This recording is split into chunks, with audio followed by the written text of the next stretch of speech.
preparation ekozwe mu rundo y'amani mnonga bukuba inabatabaza n'abatakashiro sofa team kana bokuba tuza kwegita team neza kwenjura kube amani abo kabishenye game kukisamba kwayo ni team ziturize kubugano tokamanya ntigo mu group ndizo tituri nayo mu group patikonka twachiri churundi kusanga wafuna team keje waje samba munayo ekakwereza aho kuzi ukurigira ukutafuna time nungi kwetebekana sana no kwetebekana kwito kutakaterire furangu tuijaha twarondaho ubonero bushatukano ngo waguri umpira gwaguri ubonero bushatu n'ikintu cy'amani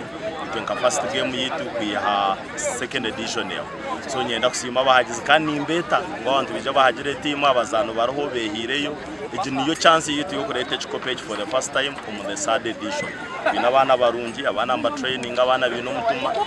nubu abahagize baba ko expecting abataka kanyire ninga kukareve ibice babaro kunka abana baroho bar committed kurango mpira gwashamba kandi kujwekerana discord so nimpa nang match garaka we have a full squad team captain ako baroho n'abandi ubona batakizira bazana stantu bagambira kurango mpiro guragariko gutekana kwa Beringa team to the fans stadium yitu Bushenyi abantu bije kandi batuhagire tubashaba team cykwasubuma abantu babiromwe so nsaba abantu bona bijeho district leadership abantu abatwire mbahagire kintu eki mvuko twakoze season zone zuwire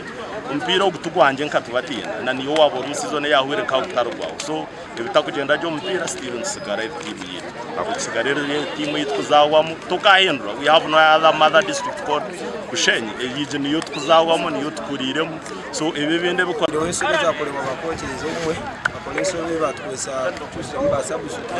mbagezesa kuko mpira gwa kutarukubi nonto itegekera kubunji kuko twa participatinga